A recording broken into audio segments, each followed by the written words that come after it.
All right, welcome back to another episode, session, or whatever you want to call it at this point. I wouldn't call it a mini-series because we were on episode 60 at this point. So, Monday night, Storm King's Thunder, we are back. We've got all of our players. We're waiting on one, but we'll just go ahead and get started. If you missed any of the action from last week, you can check it out on my YouTube channel, which is at youtube.com/SirLucien, and you can see it there. You can also see the playlist for Storm King's Thunder, all 59 other episodes at this point. And thanks for coming to the stream, but we're going to just jump right in. So I think what we definitely need some Airship. There we go. And we are going to open up. So our characters, our heroes, our players, they had just left Mirabar, boarded their airship, and have decided which way they're going to go. And so this is where we're going to pick up. So the scene is, the camera zooms in, and we see our Barbarian, our Monk, our Bard, our Druid, and our Fighter all on the deck of the ship. It's heading in a westerly direction with the wind. It slowly rises as you see the lights of Mirabar kind of fall behind, and the cloud layer's nice and low, and you kind of fly up into the cloud layer as you start to head towards your destination. So it sounded like you have given your captain, Delphine, orders to head to where you think Raven's Rock is. You have a map, though it is not like a GPS direction, so you're going to have to do a little searching around. But you are on your way. So let's go ahead and open up the scene and go ahead and what's going on deck as we start the game. All right.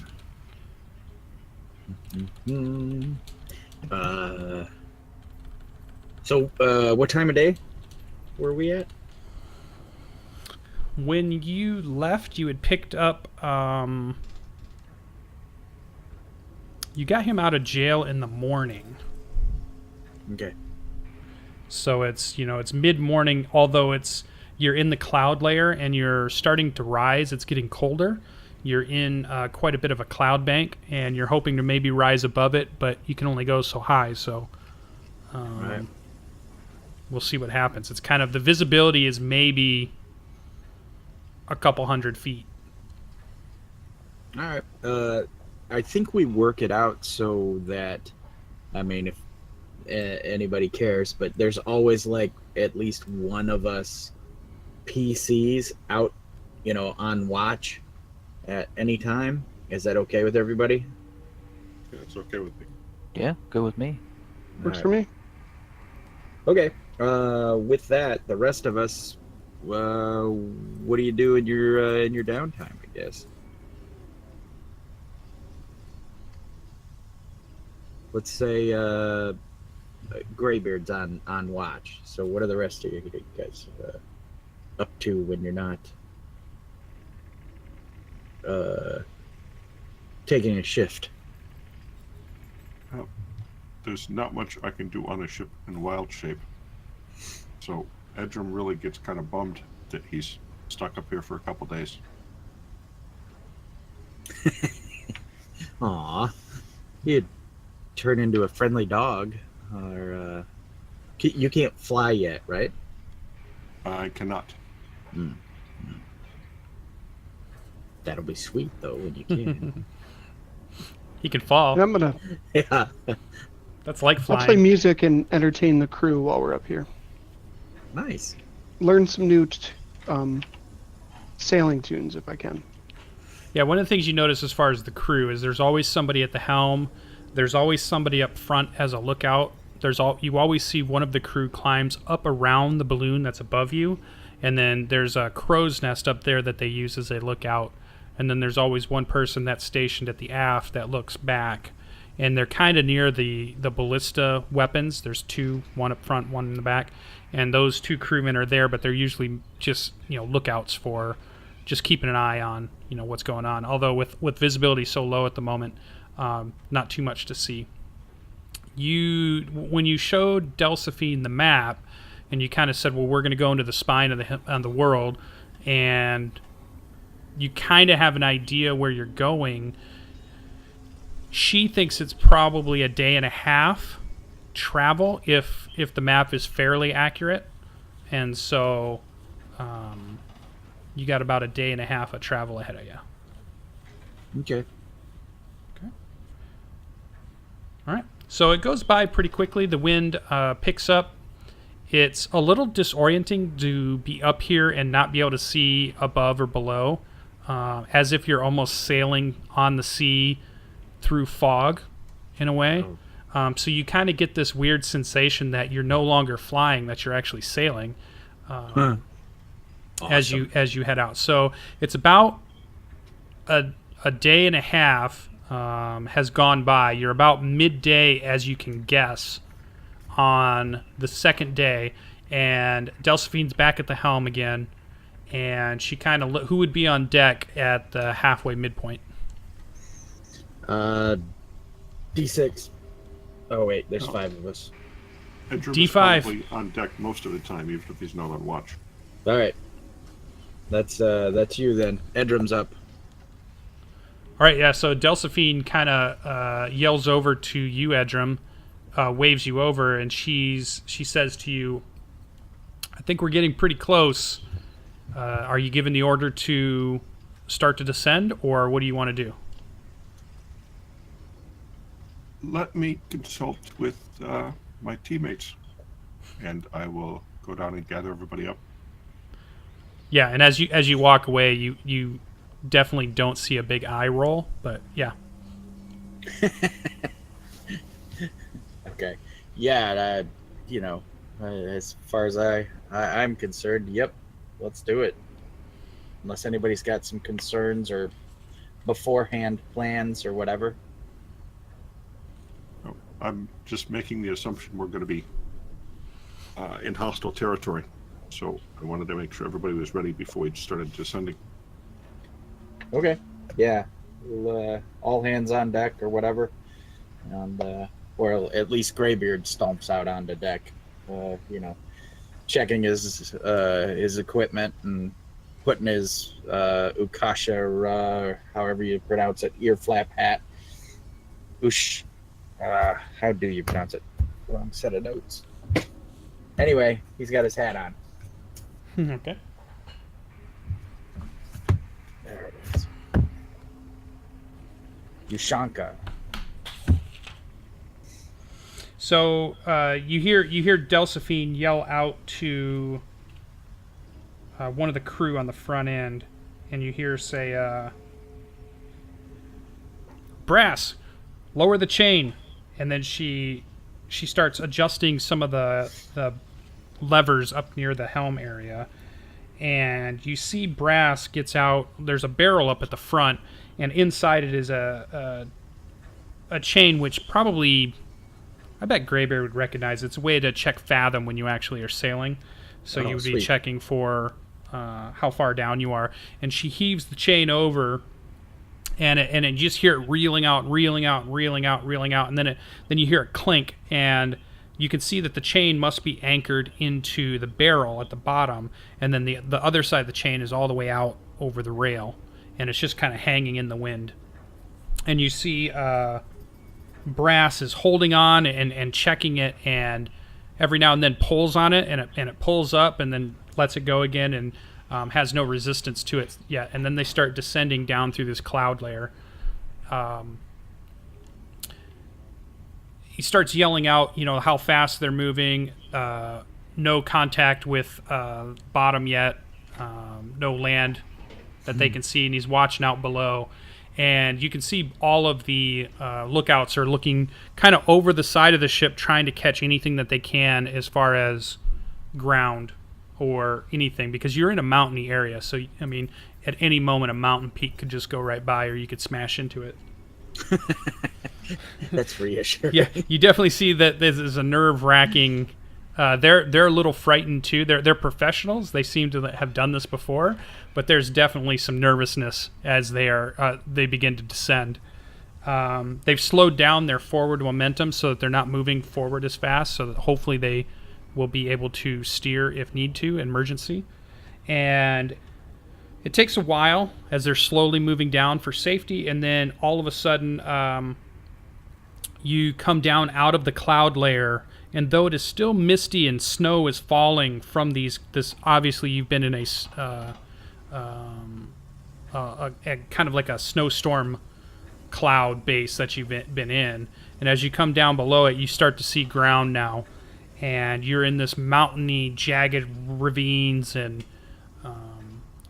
looks beautiful with the way the ice and the snow lays atop everything.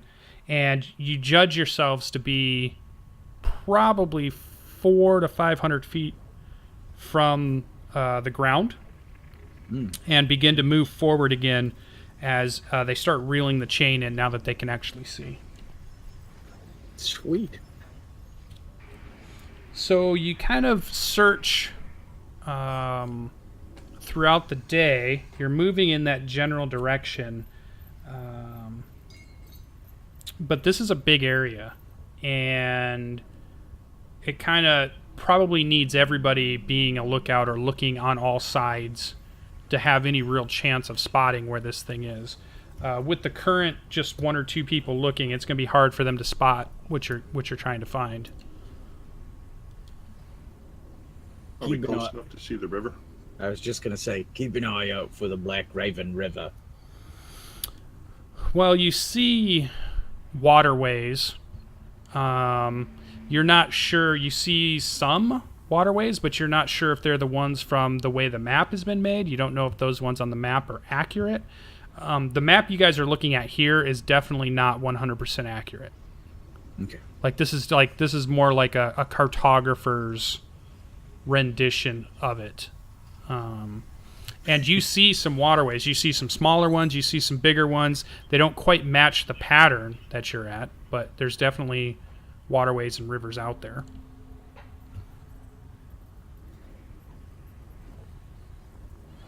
If everybody's helping to look out, what we can do is we can have one of you can roll perception with advantage since everybody's helping, and we can see how well you guys are able to try to find what you're looking for. I can go for it. Okay, yeah, go ahead. So you can roll a second time. So 16 is the first highest. time was 16 is better. pretty good. So what are you actually looking for? Probably the furthest major looking rivulet. I mean, or that little lake or whatever, because Raven Rock seems to be a prominent mountain peak. And so that's kind of trying to spot that, I would assume. Okay. Yeah, so you can find what appears to be a pretty good sized lake. Okay. There's a river that runs out of it, both sides. All right. So what's everybody think? Where should we sit down? Or, be dropped off? In comparison to the map that the players, or the characters actually have, how is the comparison to this map? I mean, can we look at the map that we have and see that we need to head north from the lakes? If that's the same lake, then yes. If it's a different lake, you're not sure.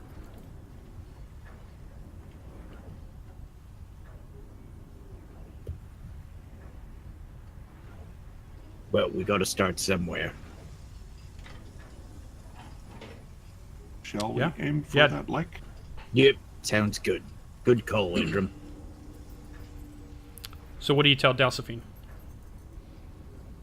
Head for the lake.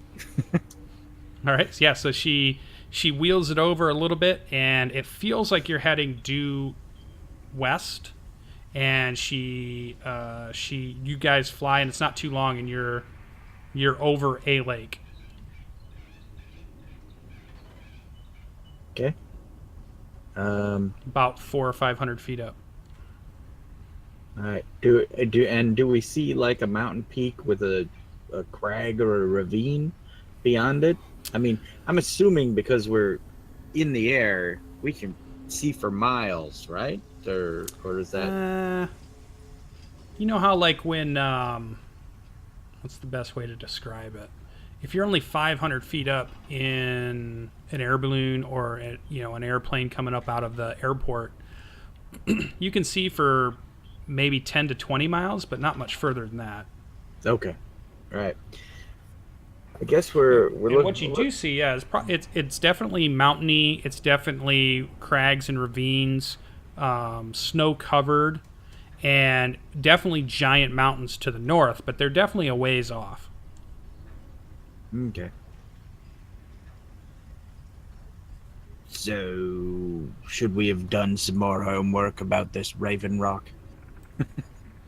Greybeard says, looking amongst the... And I say, I did lots of homework. So where's it at, then? That was a joke about my bar exploits. Oh, yeah, well then. All right. Terrible joke. Yeah. I tried.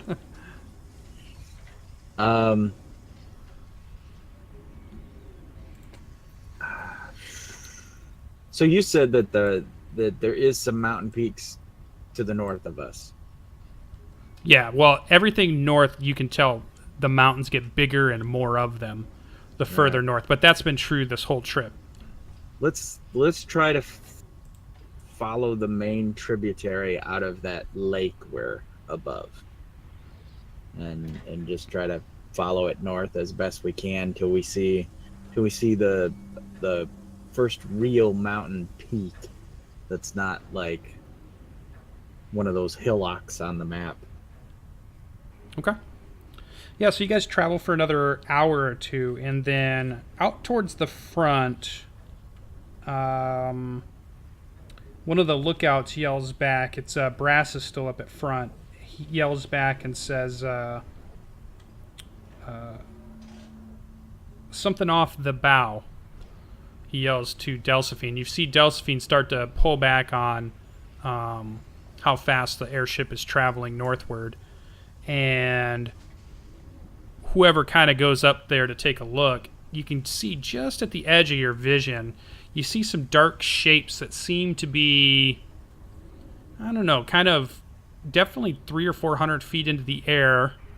They look big, but from this far away, it's just kind of like black spots out on the horizon. And whoever it is, I hope would call the rest of us up, and we'll take a look. Yeah, you see pretty far out there some black, pretty big, definitely up in the air, but you're not quite sure what it is you're seeing. It's too far yet. No, right. Anybody got spyglass or Eyes of the Eagle spell or something? I do not. All right. Delphine, I'm assuming we don't want to take on whatever those are flying. So, what do you think about, getting us close, but not being spotted? How close do you think you can get us? Yeah, she kind of looks to you and she looks up at the big red balloon above you and says, I'm pretty sure if we see them, whatever it is, they see us. So, straight on till morning, take them on, or... She's kind of looking out there, and she thinks that they're probably, you're probably 30 minutes away, 40 minutes away of flying towards them, whatever it is and wherever they are.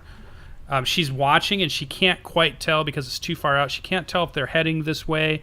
She doesn't think so because the blobs are not getting any bigger, but they're not getting any smaller. So she thinks at the moment they must be stationary, or they must not be. They're definitely not flying away, and they're definitely not flying towards us, as far as she can tell. And it takes her about 5 or 10 minutes of watching to give her opinion on that. That wherever they are, because the airship has slowly come to a hover, and they don't seem. So whatever's out there is they're not getting any bigger and they're not getting any smaller. So they're not moving. That's just weird. What do you guys? I mean, could they be other airships? I ask to everyone.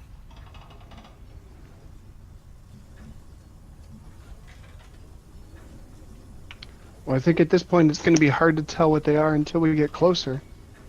All right then. Having not been on an airship, I'm not sure how to identify those. Frontal assault then. Let's go for it. Delphine gives you a raised eyebrow as if she wants to confirm your order.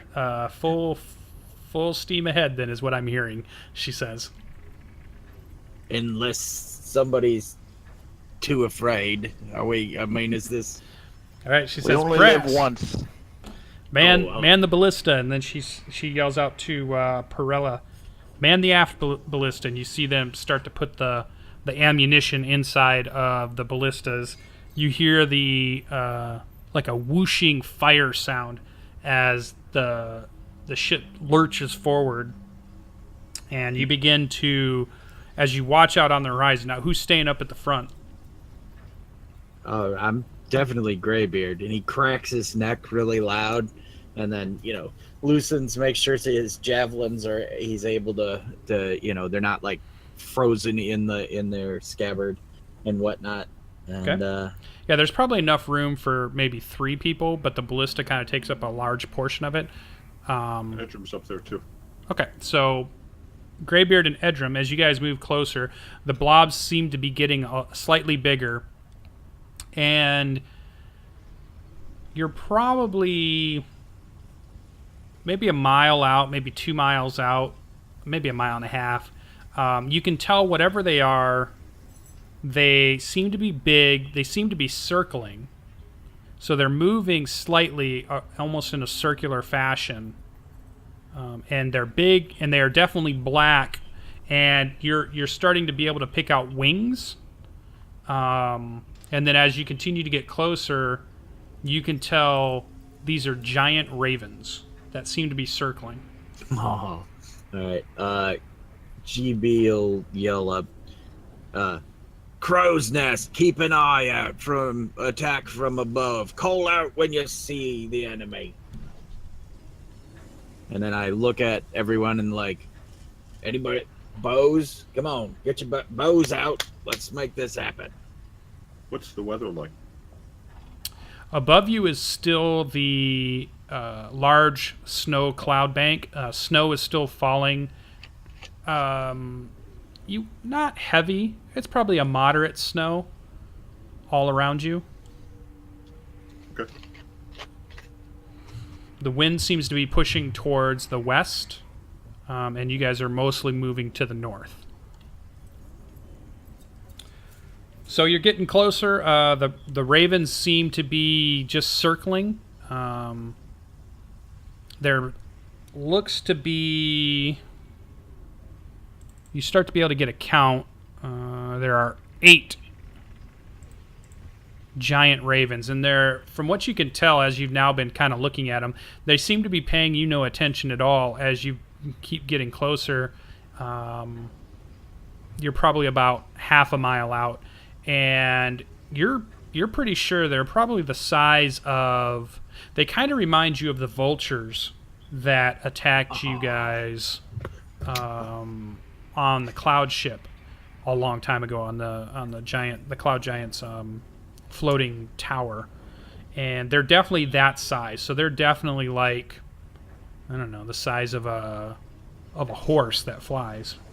All right. Greybeard will yell out something. Out of our remaining crew, who was there? Ardreth? Yeah, Ardreth died to vultures. He Yeah, recognizes him right away. And I'm not real keen on them. All right. Jarral? No. Yeah, I think It Jarral was Ardreth and Greybeard. Because Okay. Edrim wasn't there yet, Rex wasn't there yet, Jarral wasn't there, and Ian's not here, so it's you two. Chad says they want their pixie dust back. That's awesome. All right. All right. So Greybeard's like, watch for riders. These birds might have riders on them. Yeah, you're Oh. half mile out, you're quarter mile out. You're pretty sure there's nobody riding the ravens, and they just seem to be lazily floating on the air currents. But they're circling and staying kind of right in a general area, staying together, staying near each other, floating on the air, and they seem to be paying you no attention. Are they, as far as elevation, are they higher than us or lower than us? You can tell now that they're definitely lower than you. You think they're definitely closer to the ground than you guys are. So you're coming in from above. All right. Let's see what they were. If we can kind of tell where they're circling. What's at the middle of that? I mean, are we seeing like a mountain peak or a village or anything? Yeah, here, or whoever's looking can go ahead and do a perception check, regular perception check. Come on, Edrim.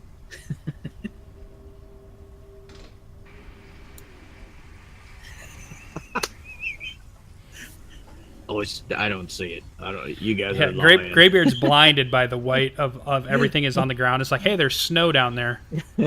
And I can see some snow. He's kind of pointing out there's some snow there too. But Edrim, your eyes pick out that there is definitely, although snow covered, there is definitely formations that are not rocks or mountains. There's definitely some type of site that these things are circling around. Though it is snow covered, so it does make it kind of hard to make out the features. There appears to be a pretty tall structure in the center. And as you're looking, you think it might be like a giant statue, and then there appear to be other formations around it. And as you look at it and you really kind of squint into it, you think that the statue might be that of a giant raven. It looks like there's a giant raven statue in the center there. I think we found the place.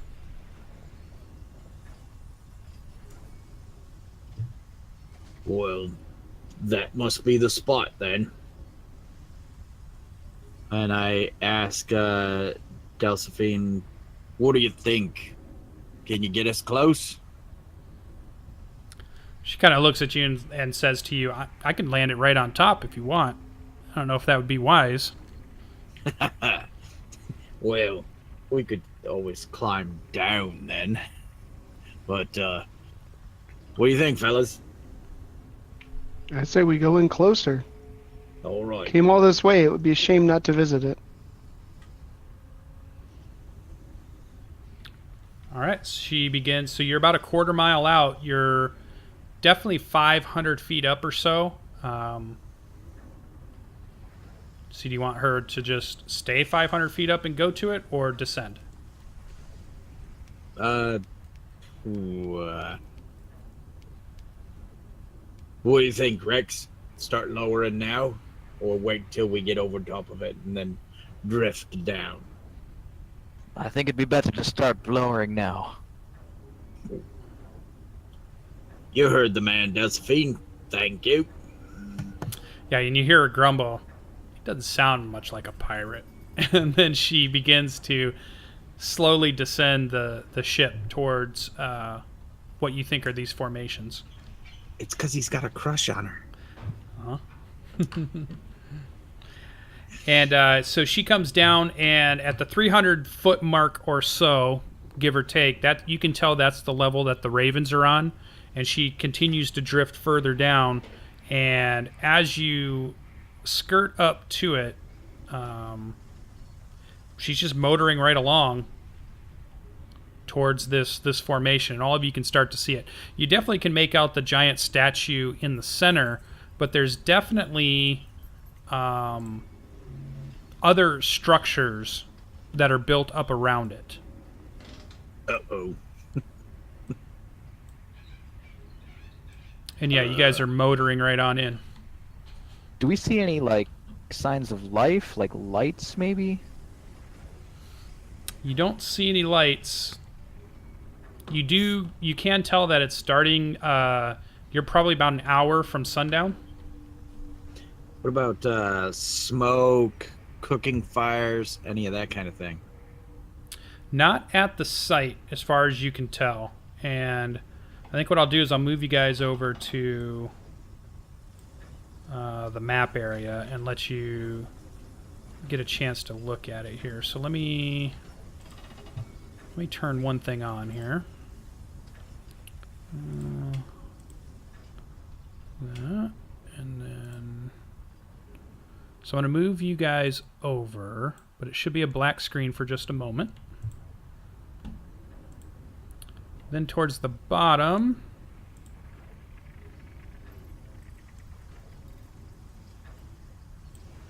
I'm going to reveal part of the map. You guys see it? I got nothing yet. Nothing yet. Is it still just black to you? Yep. I moved you over. Maybe I got to put your tokens in? I didn't think I did. Let me grab your tokens.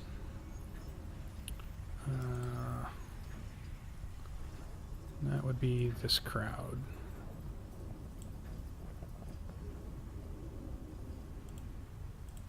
Oh, that's not what I want.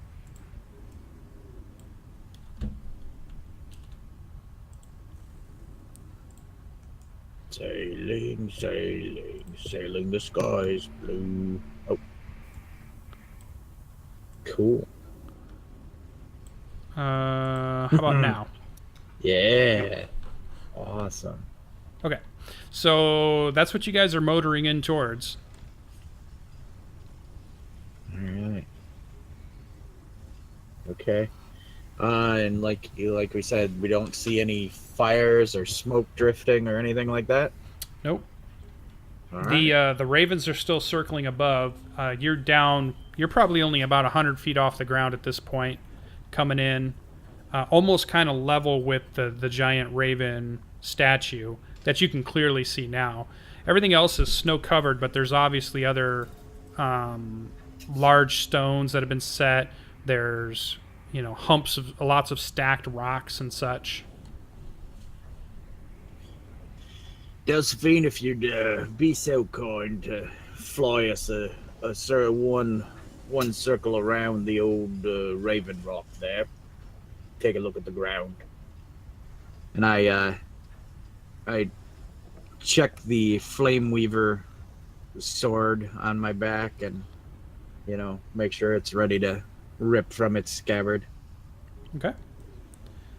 So Delphine flies you around what you can tell is the structure, and it's definitely a set of plateaus with several structures on it. Let me reveal the rest.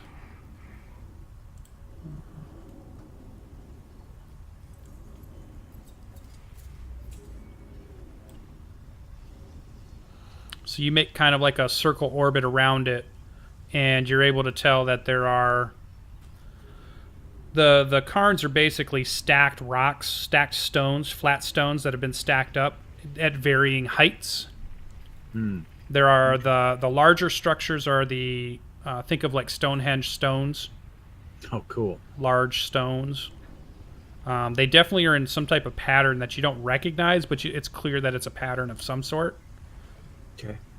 And you haven't seen anything moving around, or you don't see anything there currently as your ship has made a counterclockwise circle around this formation, this site. So, Jarral, what do you think?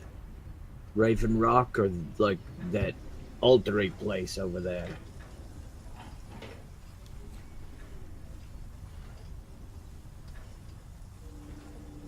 Uh-oh.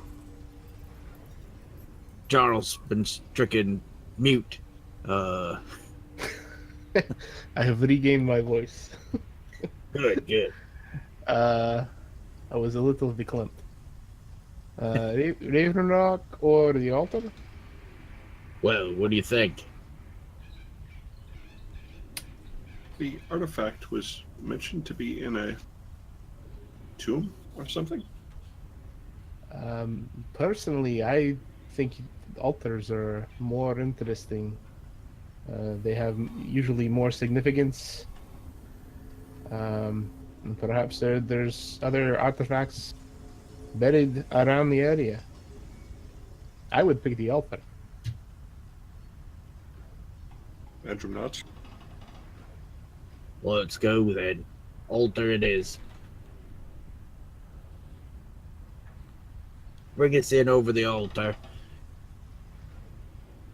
All right, And so they start to maneuver the airship back around, and she swings it up and over and you're kind of over what appears to be like a giant slab of stone covered with snow. All right. Let's climb over. How far up are we? 100 feet. Oh, maybe a little lower. if you think you could, please. Jarral agrees. Yes, please. And she kind of gives you a look and's like, how a little lower means what? As low as you can get. And she looks at you and says, I could land it right on top of it. A little off to the side would be perfect. We're not going to have room on that spot for the ship to set down next to it. It is 20 feet up. We can climb down from there. Oh, 20 feet. That'd be great. There All we right. go. She Are begins there to any descend. ravens on the roosts by the rock? No. Or are they all up in the air? They're all still Okay. up in the air. And actually, you've kind of lost sight of them because now the balloon blocks your view up above, and you can't quite see up where they're at from the deck of the ship. So the ship swings over, and she steadies it over, tries to correct for some of the wind buffeting, and begins to descend. And now you're about 20 feet over the top of this large slab of stone, snow-covered snow. All right. Rope ladder or rope, whatever they've got that's 50 foot worth. And I guess GB will be the first over the side. Is there any wind disturbance from the airship that would maybe move snow or ice around? Not from the ship itself. There's wind from just wind that's out here, but it doesn't seem to be. It seems to be piling more snow up on it more than it is taking it off. Okay, so the wind wouldn't, or the ship wouldn't disturb any snow. You don't notice that it displaces anything air-wise below it. It doesn't look like it affects anything below it. Okay.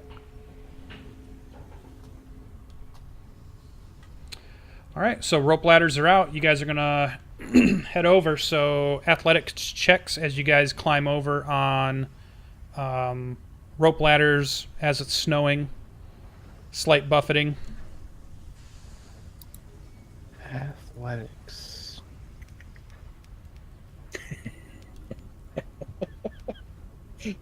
You said that like a middle school kid not wanting to go to PT.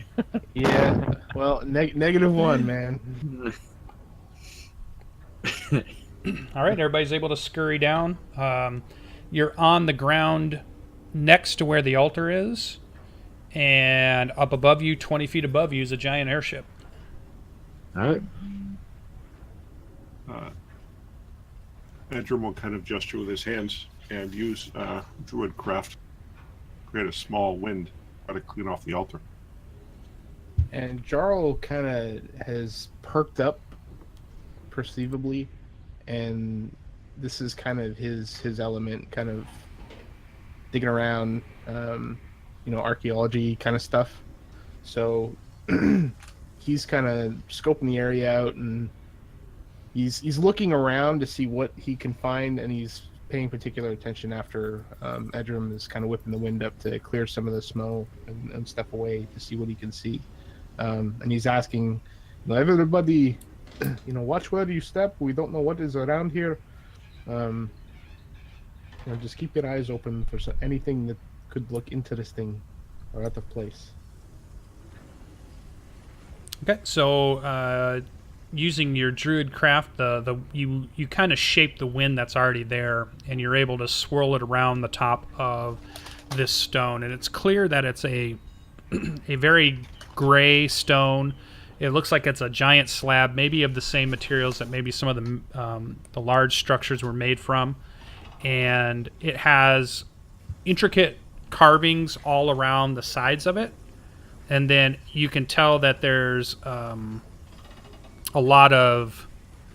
there's some discoloration on the top of it. Let's see, is there anything else that you would see?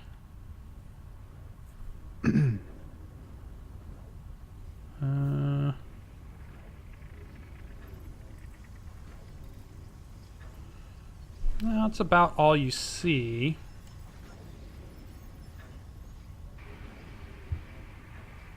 And that's on top of the altar?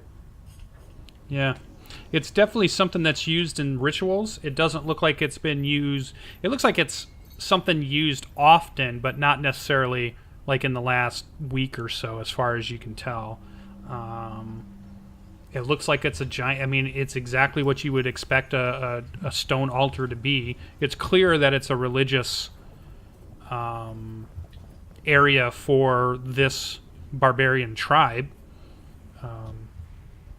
Are there any signs of footprints or anything like that aren't ours?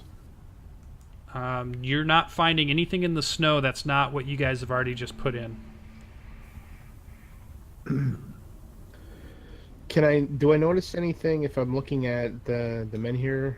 I'm assuming menhir is plural for all four of them, or is menhir the specific one? No, they're all there's 8 that you can see. Okay, so the 4 that are immediately nearest the altar, is there anything special about them? Does anybody notice anything? Well, those squares are 50 feet, so you're about 100 feet away. You don't notice anything except that there's stone with some snow on top of them, unless you get quite a bit closer. Okay, so there's like no holes or anything that would look like they focus sunlight or anything like that. As you're looking at them, it's probably obvious that these are used in tracking of time, constellation stuff. Very, you've seen other sites that are similar to this. It's more than likely that it's used for tracking calendars of the day and that kind of stuff. Okay. If it has other meanings you don't know. I mean, you don't know anything about this barbarian tribe. You'd have to know more about them to know anything more about their rituals and how they might use this site. Is there anything under the altar, or is it like a slab propped up on 2 other slabs? Yeah. It's like there's 2 half slabs underneath that are thick and wide. They kind of provide almost like what you think of as almost like a footing, and perpendicular to the way the large slab sits on top of those 2. No, right. And underneath is probably, I don't know, maybe 2 feet total. It looks like these stones were, and they look super heavy. You looking at it, you're not sure you'd be able to pick it up. All right. Well, look around a little bit here and see if there's any like secret door, stairs, passages, anything like that, and then we'll head over to the Raven Rock. You can do investigation checks if whoever's going to try to look for that kind of stuff.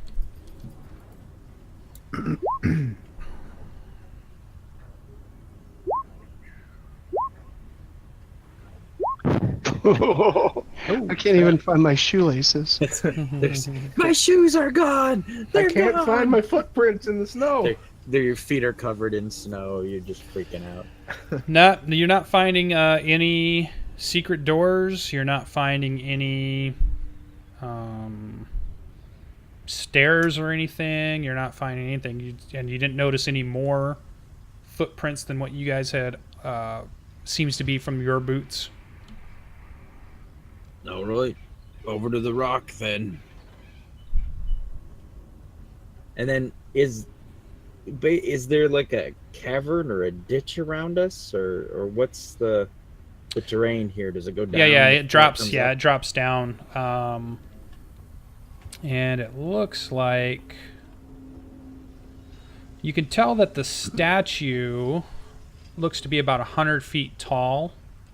Okay. It's up on a plateau that's definitely much higher than you guys are from the point you're at. So it's definitely you're going to have to climb up some kind of like, it looks like some icy areas. All right. So, looking around at my companions, I figured we're probably better off climbing up back into the airship and having them drop Yeah, us and on. actually, maybe I guess Jarl's role is pretty good. One thing that stands out to you is you do not see.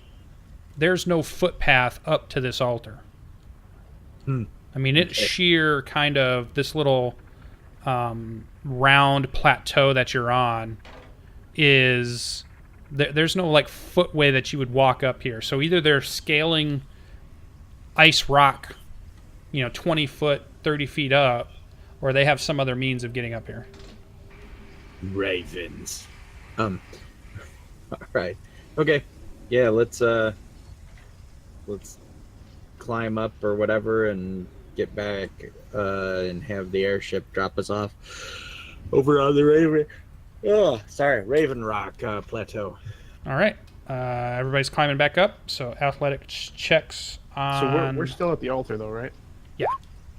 Has anybody checked the altar to see if there's any cracks or any seams or anything in it? Oh, y'all did investigation checks. When you say like a crack or a seam, what do you mean? Like in case, like if there's anything more to the altar than just a slab of rock. Yeah, like runes or. Well, yeah, there's carved runes all around the edge of it. Uh-huh. All right, somebody smarter than me do something with that. Can any of us read them? No. Do we recognize them as similar to anything we've seen already? Nope. They're definitely scratch marks of. They're probably not words. They're probably more like runes. Okay, I'm gonna try and sketch them down on a piece of paper. Okay. There's a lot. It'll take you a while. Do you want just a couple, or? Yeah, just a couple. The ones that look interesting. Probably the ones on the... Yeah, I guess this is a pretty big altar, isn't it? Yeah. Probably the ones like that are right in the middle, like within like 2 or 3 feet of the middle. Okay. Yeah, so you can copy down some runes. They're definitely carved in. Nothing you've seen before, but Okay.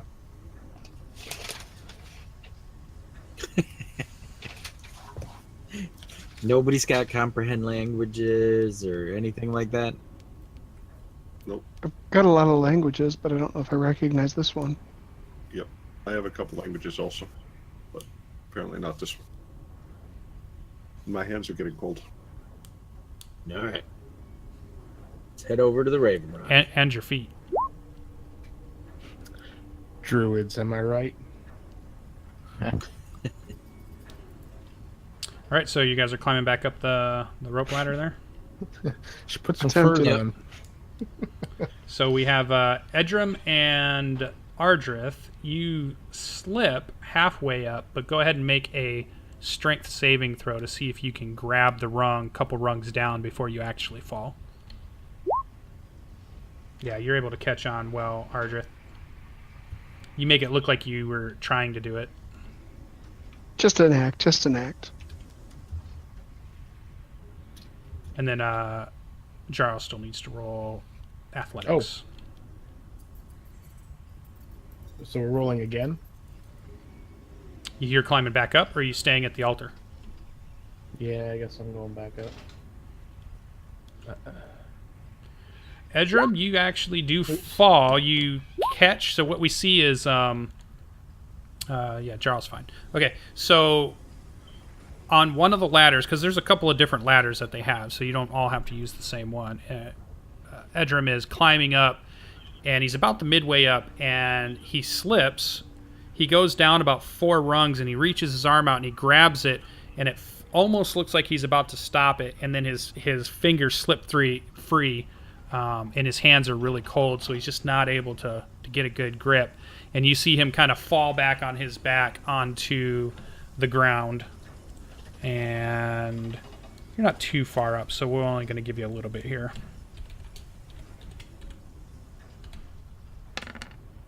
So you take 5 bludgeoning damage as you hit the ground on the snow, which in your brain you were thinking it would have been nice if the snow actually padded your fall, but it didn't work out that way. Yep. All right, Nice. I will try warming up my hands a little bit and try it again. All right, you can use acrobatics with advantage this time going up. Not you're being extra careful. You'll just take a little longer to get up. Yeah, and you're able to. You're the last one up, and as you get up, everybody can see all the snow matted on the back of your head and on the back of your clothes as you come up over the rail as the last one up. All right, so you float the Delphine starts turning the big helm wheel. You see the ship begin to make a turn, and she begins to rise up again to be able to get to the same level as the plateau that you want to move to. And then she circles it around, and it's kind of like a... just draw it, I guess. Sure. She kind of makes a swing around move like that as she brings it up over the area where the statue is. And then you see the airship come to a stop, and the ladders are still out at this point, so... All right, once more into the snow, fellas. All right, athletics check's going down. Or acrobatics. Do you want to do something fancy? Stay on the ladder. That's fancy. I'm more dexterous than strong. Yeah, I'll give you that. I think that's a good definition. I'll take my 11, but I'm the same way. Yeah, you guys are able to climb down easy. Nobody has any further trouble. You guys are on the ground. All right, let's check out this raven, huh? The Raven Roosts, can we tell if they've been used recently? Yeah, they definitely look like they have been used recently. Okay. We should probably hurry. If these ravens are here and they're big enough to lift people to that altar, we probably have alerted them already by our presence. Well, as you come out from underneath the airship and you get past the balloon, you can see the 8 large ravens that are circling above you guys. Oh, they're circling. Okay. Yep. There seems to be like fresh carcasses that are laid out near the roosts. Oh, well, what kind of carcasses are those? You're going to head over and look? Sure. Which one? Where are you going? I guess... You can Right. move. Those are 50-foot squares, but you can move your token over to where you're going. Okay. I'm going to be keeping an eye on the raven while we do all this work. And if they start to come in too close, call lightning's going to come out. Okay. I'm going to investigate the... I'm not a big fan of vultures. No, Yeah. neither am I. I'll investigate the Raven Rock, just to kind of see what I can see there. Okay. And while you've been doing this, while you were searching the altar, while you're starting to look at the Raven Rock, you're within 10 to 15 minutes of the sun going down. So, all right. Can we tell where the shadows are falling from the pillars around? Sure, yeah, you see plenty of shadows. The sun's dropping down in the west, so the shadows are off. All of the things point to the east. Is there any significance to the shadows? Like, do I notice anything, any pattern or anything? You can walk around and look at them, and then maybe make an investigation check. It'll take some time walking around to each of them. I mean, those squares are 50 feet, so it's a good distance moving around. While you're doing that and checking those out, 15. Nah, you don't really notice anything specific. They're definitely, they match what you would think with the sun setting in the west and giving shadows towards the east. Greybeard, you notice that the carcasses seem to be like caribou and large bovine kind of, hoofed creatures. So elks and probably antelopes and all those kinds of things, and they all seem to they're mostly carcass. You don't really see much of a whole skeleton or anything, but it's clear that something has been eating them. All right. Lump on over to the Raven Rock since we're running out of daylight, and start searching it for cracks, crevices, secret compartments, a door, stairs, any kind of thing like that. Okay. You can start to search, and just as the sun is setting and it's within a minute or two of dropping, Ardreth, you notice that the ravens have begun to descend towards the rock. They seem to be gliding down. So they're coming straight in? How many of them were there again? There are 8. All right. I'll let the rest of the party know the ravens are coming back. Are we fighting or fleeing? How about neither? See if they just coming home to have a snack. Yeah, I'm afraid that we're going to be the snack in this equation. Oh, ye of little faith. They got carcasses to eat. Why would they mess with us? If they come at us, let them have it. If not, let them eat. We'll keep looking. Does it look like we would have time to actually make it to the ladder before they got here, or is that too far away? No, they seem like they're... I mean, you would be on the ladder, possibly climbing up. Right. That's probably not a good situation.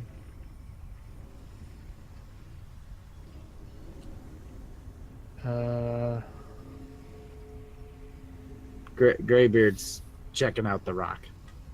Yeah, Yeah, it's I'm going to help huge. Greybeard check out see what I can find around the Raven Rock. Okay. Yeah, so you see one of the first ravens descends and sits on the roost, kind of near where Edrim's at, and begins to pick at the carcasses, squawks a little bit at Edrim, who's a little close, but seems to be ignoring him for the most part. Looks at him every now and then goes back to eating. And then each of the other ravens start to land on the different roosts around you, and they make noises and cawing noises at you guys, but seem to be content to eat the carcasses that are laid out. The big giant raven stone, 100-foot tall, and it's as you can see, the carving on it is very well done. You can do investigation checks. It's going to take you some time to look around this thing. It's pretty big. Would I be able to use my athletics ability to kind of climb up to the face area to check out the eyes and just kind of the facial features? Well, at the bottom of the map, you can kind of see Oh. what the statue looks like.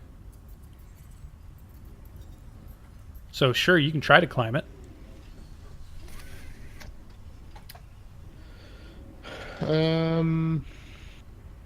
Yeah, I think I'm gonna try to. Okay, yeah, athletics check. Athletics or acrobatics? Athletics. And I feel much less confident about that.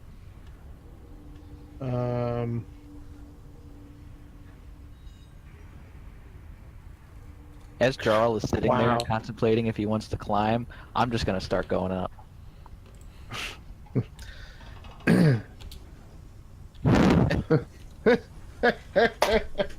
wow. So you both get a little ways up, but then realize that the snow and the slickness of the stone, you're having trouble finding hand grips, and you both nearly simultaneously fall, land on your back, similar to Edrim, crashing into the snow covered base of the Raven Rock, and Jarls takes 6 bludgeoning damage, and Rex takes 3 bludgeoning damage. Wow. So, Lucian, this investigation check is actually plus 6. Which makes it a whopping 8. Okay. It's a giant 100-foot stone statue. Oh, statue. While this is going on, Edrim spends a few minutes studying the giant raven, and then he's going to take a look at the menhir just north of him. Okay. Yeah, it's definitely a giant stone. It's almost as tall as the raven itself, but not quite. It's not as detailed as stone. It looks like they must have found a stone that was the right size and then buried it up here. It looks similar to the other ones that you could see that are around the altar, and it definitely looks the same as the other 3 that you can see from where you're standing. And just as the sun sets, as you're getting just the very last light of it, it just looks like, they're probably again used for tracking days or tracking constellations or tracking seasons and things, but you're not really seeing anything that other than that. It's not like there's any doors or anything in it. There's not like there's anything else around them. There's no carvings on them, anything like that. So I think we're close to our very first break. So just before we go, let's see. Roll initiative. Bad joke. I don't want that to happen. So we'll come back in about 5 minutes, and we will continue our episode of Storm King's Thunder. And just as the sun hits the horizon, our players can hear a little bit over the airship that's near them.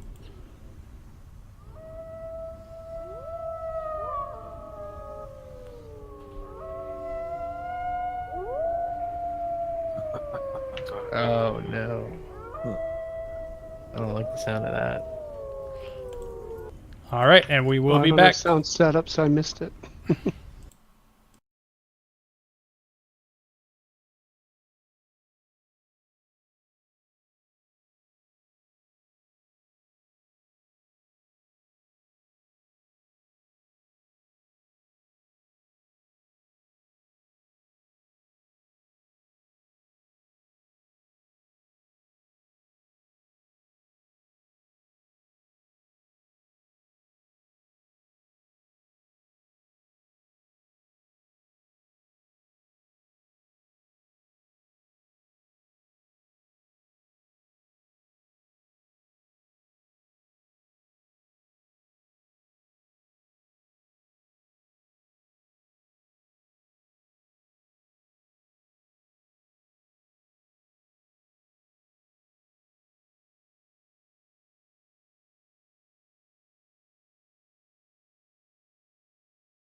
here we go. So yeah, the sun has gone down.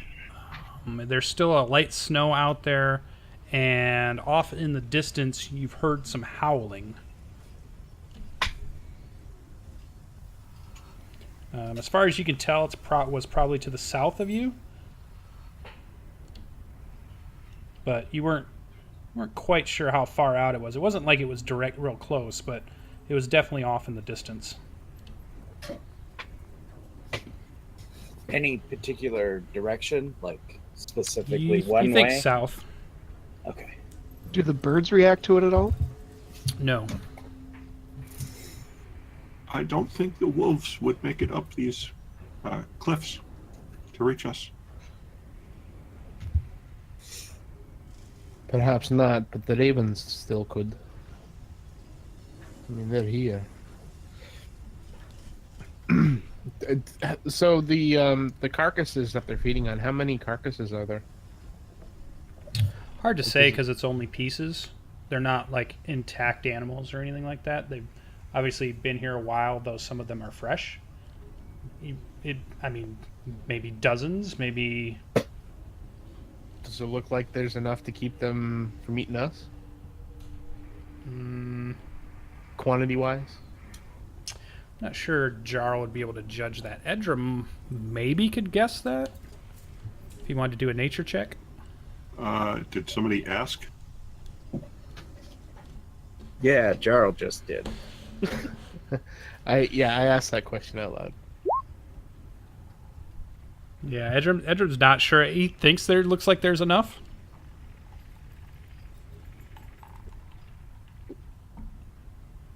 All right. It doesn't look like they're running out anytime soon. And we came to no conclusion about this raven rot. Well, I mean, your first cursory glance around it, it's definitely a stone carved raven. You didn't see any footprints up here, any fresh footprints. You didn't see anything other than it's a giant 100-foot statue. Do any of the cairns look different? Yeah, none of them are identical. I mean, it's not. You can tell they're not carved stones. They look like they were stones that probably were big enough and then transported here. They all look different. They all look natural. They don't look like they've been worked by any tools or anything like that. The statue definitely has been worked. Somebody's carved that, but not the menhirs. So what do we know about the artifacts or whatever it is we're looking for? Like, do we know anything about what we're supposed to find? Like, Just how that many when have we they're put found so together, far? they form a different item, right? No, They're all parts? no, that's part of the giant clanky monster that the dragon fighting thing that the fire giants are trying to put together. That's something different. This is artifacts. Have we found any yet? Nope. No, this is the first one. Yep. So we just know that they're artifacts. We don't know anything else about them. Like, are they weapons? Are they items? Are they magic? Are they not magic? Are they cursed? Or Artifacts. That's all. I So- know it wasn't a lot to go on, but if Ian or Finn or somebody was here, they might have an answer or two. But that's all I remember. I mean, we could be here for weeks just looking around, trying to identify, and maybe even not even be successful. I mean, don't seem to be able to understand anything about the statue or the altar. Well, what does it, Edrim? Why don't you talk to the ravens and ask them something?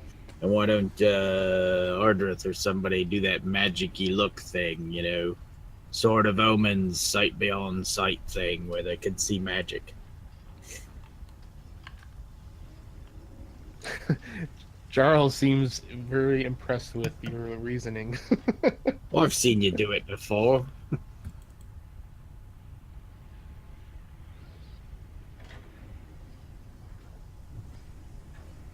Right, Edrim, you can talk to birds, can't you? He said you Yes, but usually I have a bribe. At the moment, I would have to take some of his meal from him, feed to him. I'm not sure how he would respond. Oh, here. And I reach in my bag of holding and I, like, give you, like, 6 days rations or something. Whatever you can barely hold in your arms. Okay, Edrim will give it a try. Okay. So go ahead and describe what Edrim's doing. Okay. He cuts off bite-sized pieces of, I don't know, some jerky or something from the rations. And tries to use a combination of his knowledge of birds in general and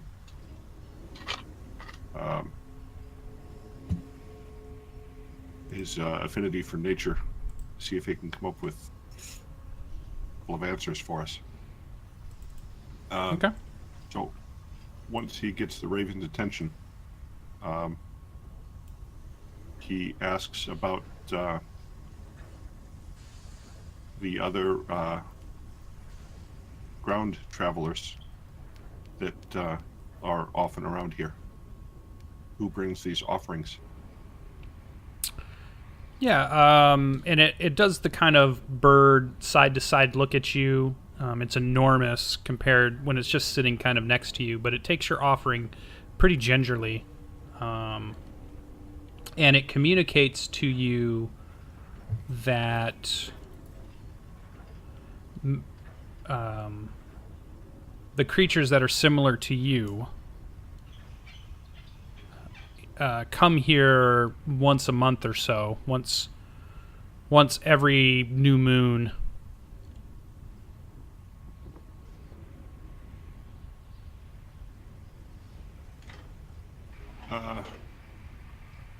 Do they only bring offerings, or do they do other things while they're here?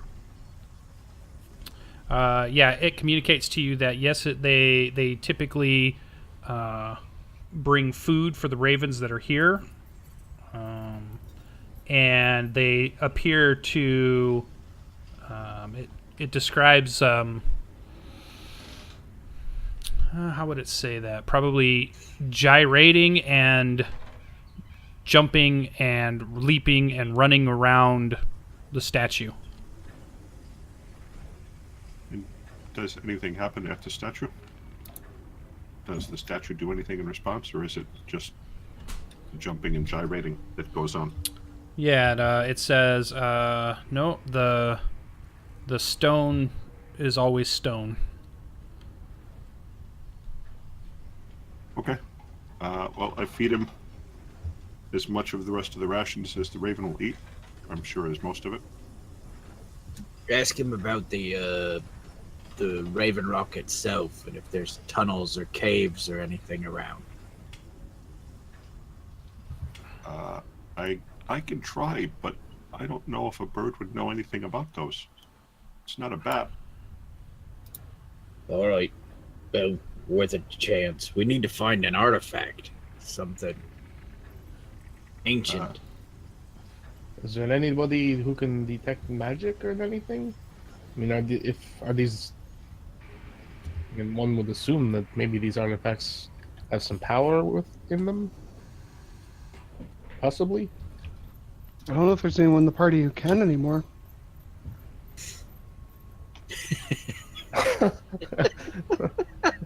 Wow.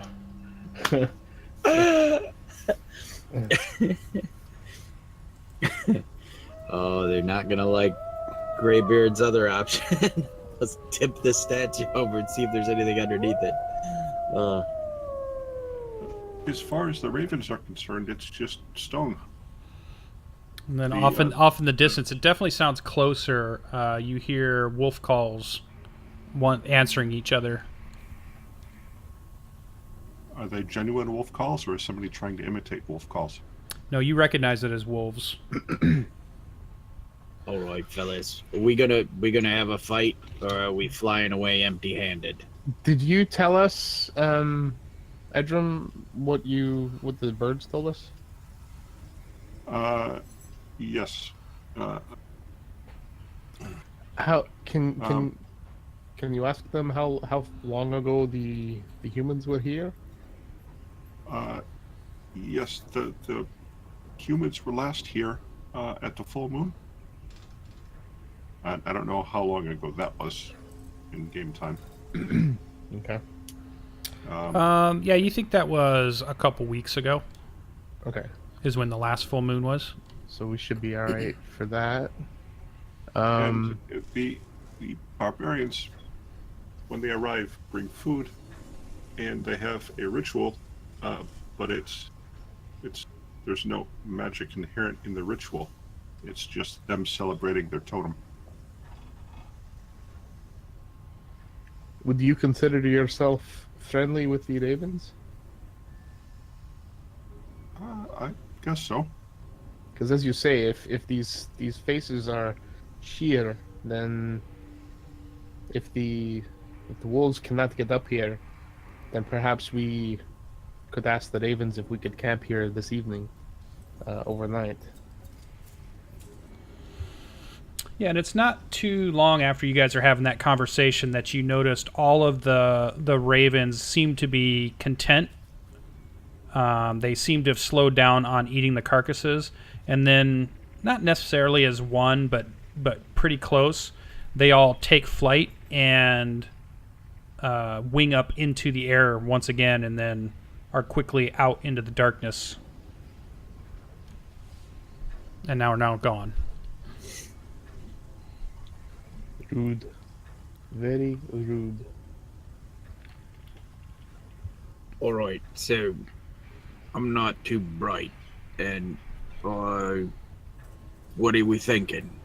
Do we knock over this statue, hack into it, break its beak off, or what do we do? We're supposed to find an artifact. Or do we start digging up graves? We haven't really looked at the graves yet much, have we? They're piles of carons. They're stacked rocks. Yeah, you don't know their significance. They're stacked stones of some sort, covered with snow. I would feel very uneasy about destroying anything unless we know exactly what we're looking for and where we're looking for. I would ask that we not disturb anything here. I may be able to detect magic, but it is not my strong suit, and I would have to have the night to prepare. All right, so are we making new fur coats? Are we staying here killing wolves? Or are we getting back up in the ship? I'd say we spend the night on the airship. Agreed. Is there enough room for the airship to land here? Or not land, but I mean extend the ladder down in this area? That's how we got here. Oh, I guess it is, isn't it?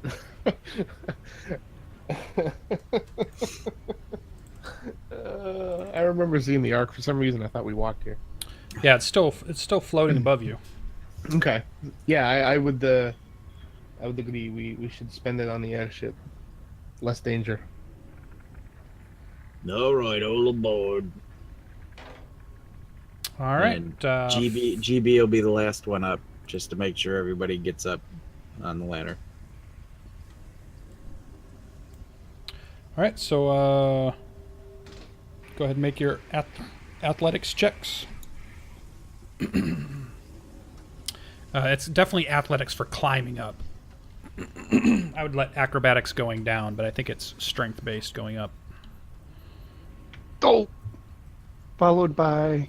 Strength saving throw. Oh! Damn! Can I try and catch what was the order that we were going up in? The order we rolled? Said I was the last, so...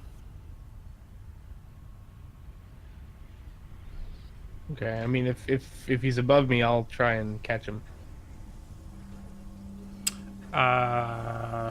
Can we say that we're going in the reverse order that we rolled? Since Greybeard's last, he's rolled first. I did. Yeah, I did roll first. Sure, you can try to grab him, Jarral. You can make a strength saving throw. Oh, all right. I'm good with that one. Hey, there we go. Dang! It's I all don't know why I about did that. some crazy monk move. Catch him just enough to swing him to the other ladder. That's what I mean. It's like, I used my dexterity to hang on, and my fingers just dig into that rope ladder, and I reach out and swing my body to catch Ardreth as he looks like he's lost his grip, and I grab his hand and help him back up onto the ladder. Okay. Yep. So Ardreth, you Jarral, can do you're a the new man. athletics check now. Because it's a little better. You still slip. Oh my god. But you were able to catch a few rungs down. Yeah. All right, and then you finally make your way up. So your arms are sore. You might have pulled a muscle or two in your shoulder area, but you are safely on the deck of the ship.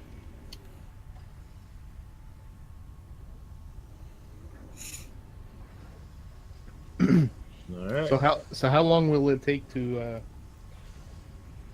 prepare this spell or whatever it is you're doing? I just need a long rest. Oh, okay. So it's not a ritual or anything. You just need to rest. Yep. Oh, very well. Whatever. I guess we don't need a watch order, do we? We have a. Well, You know what? I'm going to still keep eye for a Mhm. few hours just to keep an eye on the ravens and see if I can spot the wolves.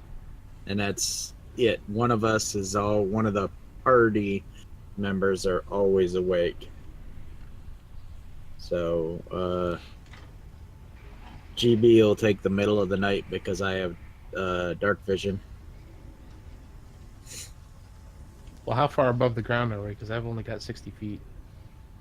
Hey, how about we be 60 feet? Okay. Well, that's 60 feet below us. It's not 60 feet in all directions. Like, we're not going to be able to see too far. That's I fine. guess. So, unless it's not a full moon, that sucks. Okay, I mean, whatever we can get. So what are you telling Delphine? Oh, I guess we need to be. We either need to be away from Raven Rock, or over 100 feet up, one or the other. What do you guys think? Away from Raven Rock? Yeah, because it's 100 feet tall. Oh, right. Yeah, Maybe we Delphine does can- not feel comfortable trying to hold the airship here through the air currents next to 100-foot tall, and the menhirs, which are about 75 feet tall. I mean, if a big wind or anything happens, we could have a catastrophic failure of the airship. Okay, so I think we go up to a safe distance. I agree, because we're not going to be able to see the ground if we're hovering above 100 feet, so there's probably no point to just hang around. Let's go to a safe distance. Sounds good.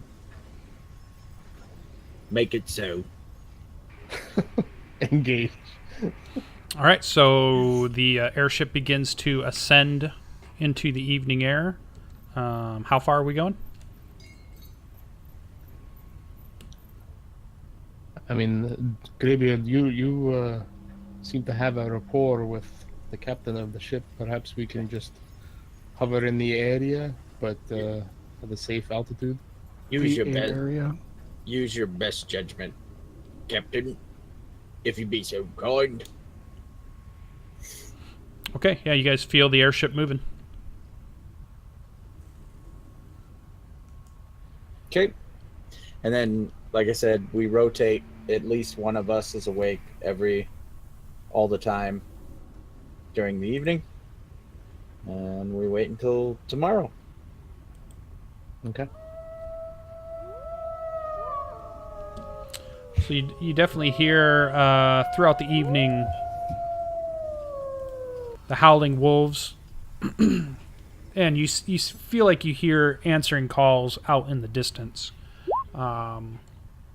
There's probably other packs of wolves in the north, and the evening goes by uneventfully as you're floating, and you hear the airship above you. Who has the last watch before dawn? It's almost always me. Do you don't have dark vision, do you? Yeah. You do? I do. You do? Very good. So you should be able to see, I guess, if there's any wolves or anything kind of roaming around just as dawn hits.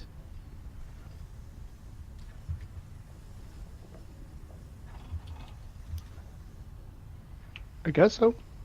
I can look for him. So It's up to Lucian if I can see him. yeah. So you tell me what you're doing. I don't know what you're doing. I'm looking down at the ground, keeping an eye out as best I can see from a distance for anything that's going to be. You can't see the ground when you look over. Well, then there's no looking down. Yeah, I mean, you look down and it's dark. Well, Well, it's more like at dawn, like when the sun starts coming up. Yeah, Yeah, because we're not going to be able to see at night. and he was the last one on watch, so when dawn hits is what he was saying. Okay. Yeah. So you wait till there's actual sunlight. Yep. Yeah. Okay. So you're looking out over the edge of the ship, and you see you're kind of in a mountainy area. You see ravines and snow-covered valleys below you. But nothing looks like it's heading in towards the cairn or anything like that, or towards the statue. You don't see any of the cairns or the statue or anything.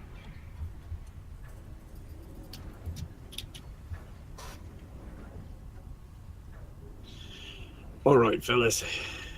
Once we're up and have some breakfast, what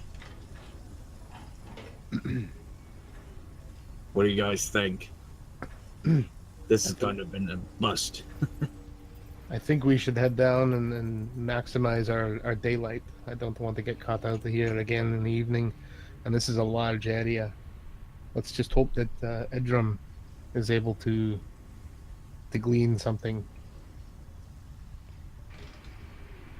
All right, let's get back. Okay, yeah, Delphine begins to wheel the ship back around. You guys don't even see the Raven Rock at this point. And she begins to head back south and is flying back towards where you were. It's about an hour before you actually see it coming up again. All right. So we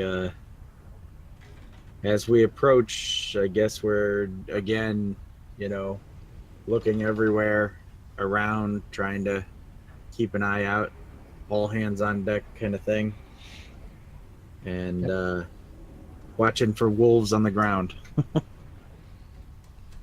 Okay. So you come in over the top of Raven Rock, and you don't see anything moving around.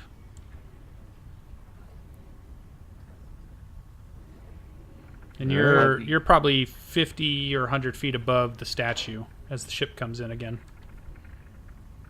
All right. Keep an eye out for ambushes and get close again and climb down the rope ladders or rope ladders. Okay, so they throw the ladders over, and you guys can do your athletics or acrobatics checks climbing down. Hey, there's a 22. Yeah, okay, so you guys are all on the ground again. All right, Edrim, buddy. Give us a little bit of that sweet magic motion. I don't know what that means. I'm not sure I want to. Mojo, work your magic.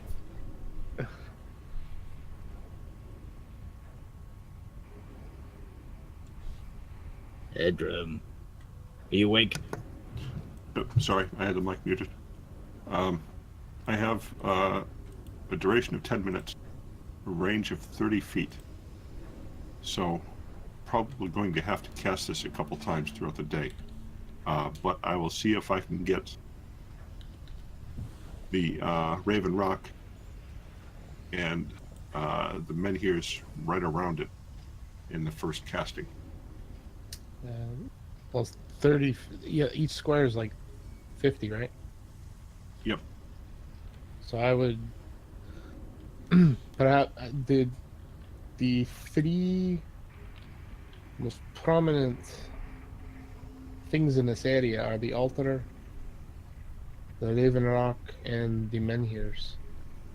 Perhaps we should focus for now on the Raven Rock, so it's like maybe stand in front of it.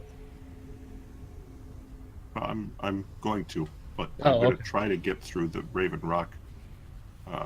Do this. Ah, okay. I misunderstood.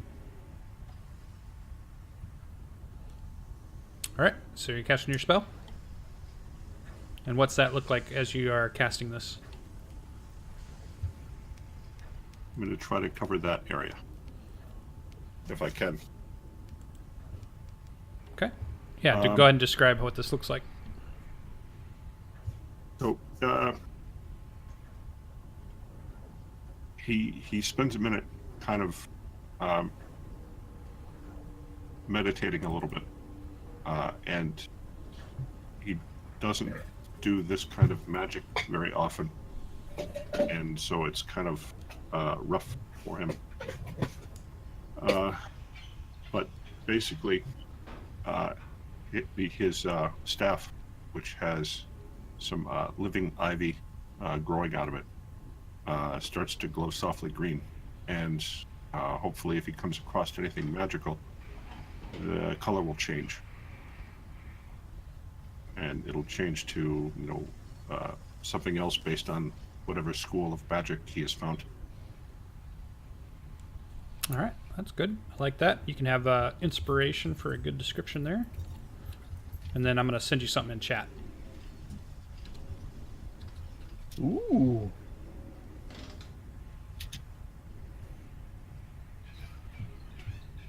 Okay. Is that the only thing I find in that area? Yeah. Okay. So Edrim spends 10 minutes kind of walking around in that area, looking at each of those items. And at the completion of it, he sighs. The light from his staff kind of dims and goes out, and he takes a minute to refocus himself. And he says, there is something in front of the Raven Rock statue which is emanating magic. On the Oh. ground? Or in the statue? From the ground in front of the statue. All right. Let's get to digging then. Good call. Well, Did we bring any digging utensils? Edrim will try his small wind again to see if he can clear some of the snow. Cool. Yeah, there's not too much snow on top of the ground. There's probably about maybe 6 inches or so. It's not very deep, but it's pretty rocky ground that you're standing on. Do we have shovels? Would we have thought to bring shovels from the? We could check and see if there's any up on the airship. Did the airship would they even have shovels? Nah, no, the airship does not have shovels. I get out my dented steel shield and start using it to scrape the ground. I have a hand axe I could use too. I could just hit the ground to break it up. And then, like I said, I'll scrape with the old dented steel shield. Okay. Anything else? Is there? I don't suppose anybody has any spells or anything where you can move dirt, or no? We don't have any wizards. It might be a stretch, but I could try another casting of Druid craft to soften the ground a little bit.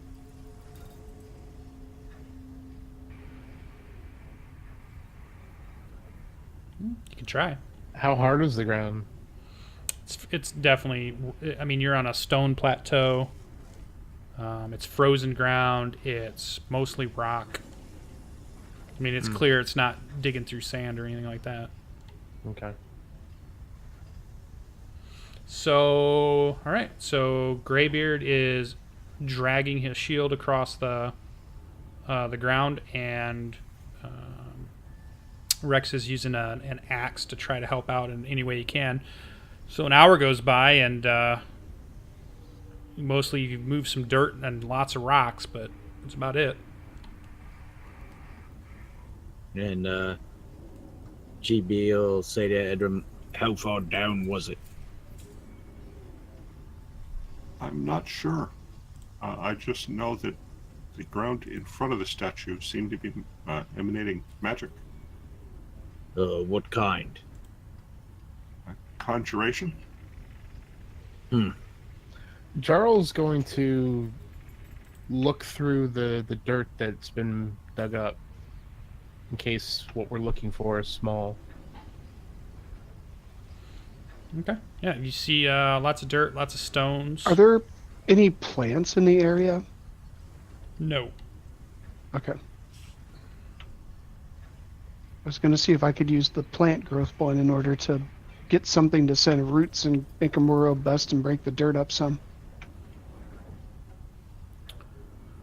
Nope. So you're going to keep going, Greybeard? Yep. All right. Another hour goes by. You're definitely in a hole that's deeper than Greybeard at this point.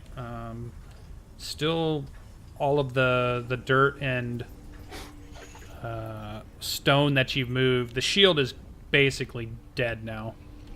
Okay. All right. The hand axe also is trashed at this point after 2 hours of just smashing it against stone. I'll try the ritual again. Okay, so you begin to cast. How many times can you do this? Twice more. Okay. Same thing, Edrim. Same message. Okay. Definitely in the hole. It is still down there somewhere.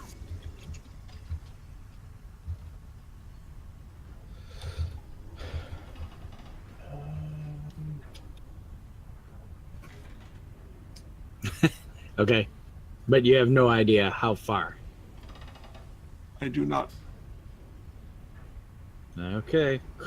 I do not have anything that would help. It's like a metal detector. It doesn't say exactly. All right. I get out my non-dented steel shield. I have one more hand axe, so I guess I'll burn through that as well. All right, so another hour goes by. At this point, you've got to come up with some way to get the dirt up and out of the hole. And it's way up over your head at this point, Greybeard. So, how about rocks coming up, and I use 23 stone giants strength to chuck dirt out of the hole at high velocity. Well, you can definitely do the rock chunks, but there's just a lot of just small dirt, gravel. Dirt. Yeah, it's like you've got a pretty big hole going. We use the rope and bucket then, and the other guys, I guess, who's ever not looking around or whatever, can be pulling up the rope and bucket that we had from the giant, one of the giant's bags. Okay. So you're basically gonna loosen a bunch of the dirt and then throw it in the dig it up with the bucket, and then we'll pull it up, dump it, send it back down, and just unload until you can start again. Okay. Yeah, I'll definitely help with that.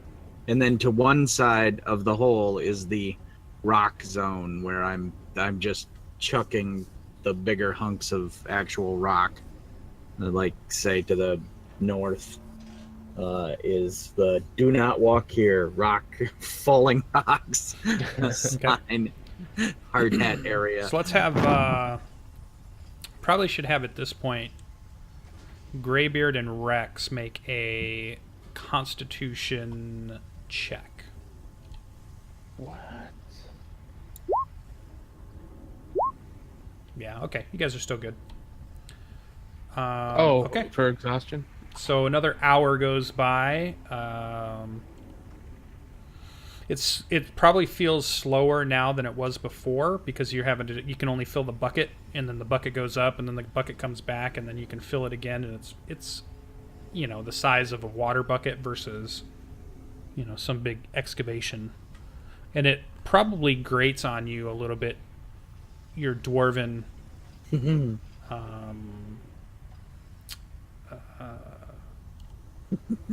your dwarven Stone mind. cunning. Yeah, that this is the absolute worst way to excavate anything.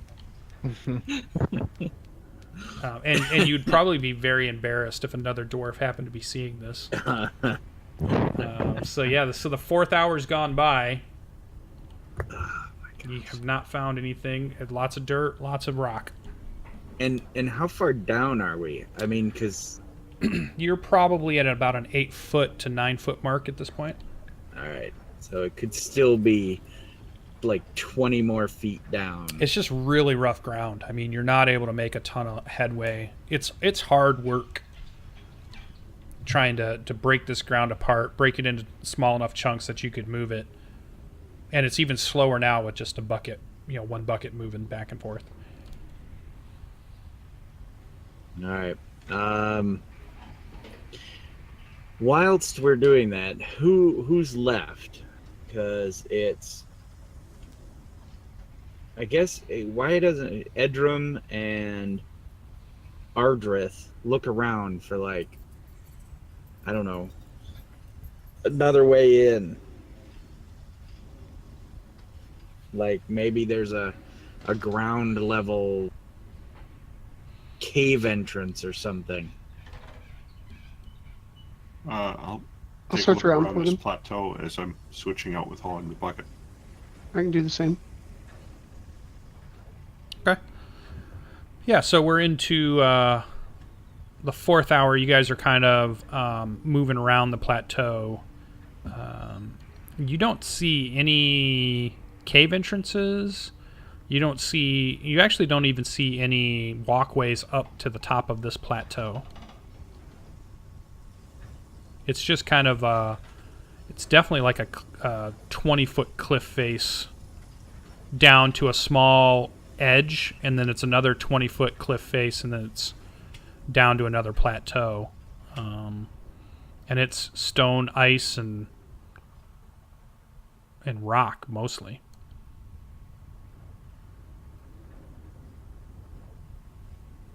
All right, we look at also Edrim and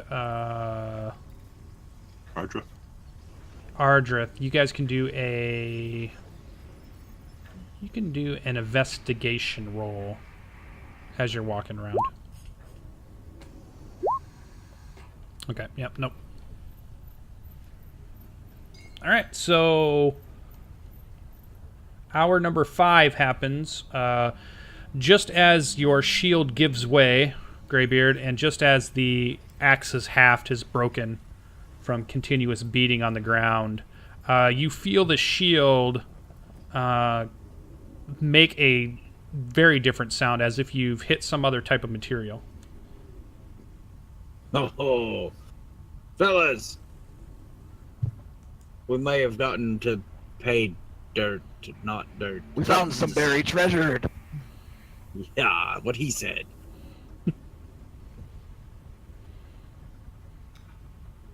All right, Edrim's still wandering around the plateau. what do we got? Start. There's still brushing. something buried. Your shield is completely destroyed at this point.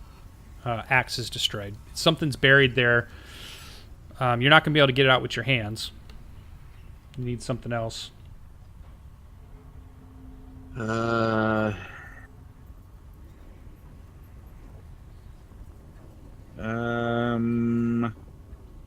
Rage. No. You beat the dirt. I have a couple of scimitars and a couple of hand axes that I guess we could scrape, scratch, dig, claw, try to find the edge of whatever it is, and Yeah, you think you without- can see the edge of something, so you definitely know there's something there. You just need something to start. You don't know how far it is or how big it is at this point. It's like seeing just the top of something. All right. Yeah, And you're probably 12 feet down. okay. Yeah, we'll go ahead and use, like I said, scimitars and hand axes that I have left to kind of work our way around the edge and try to clear Alright. it and figure out what we got. Yeah, so you start clearing it, and you can tell it seems to be it's round. It's definitely made of what looks to be like a black, glassy stone almost. And then as you continue to dig it out, it seems to be probably like a hoop. Oh, cool. Okay. And it's probably, I don't know, diameter wise, it's probably maybe 5 feet across total, 6 feet across. Okay. As you Okay. begin to dig it out, and what you can tell is it seems like it's buried vertically. So you were at the very top of the hoop, and as you're clearing stuff out, if you were in pop culture, you'd be thinking of like a miniature Stargate or something, but Gotcha. but it's it's a rounded hoop made of some type of black. You could probably make a Dwarven check to see if you recognize the material. Oh, cool. All right, so like a history check with my double proficiency for my stone cunning. Yeah, or your tools, right? Don't you have like stone tools or something? I do not. I have brewer's tools and thieves tools, but my stone cunning, stonework history checks. You add 2 times your proficiency bonus to them. This isn't like stone work. Okay. You're just trying to recognize a material.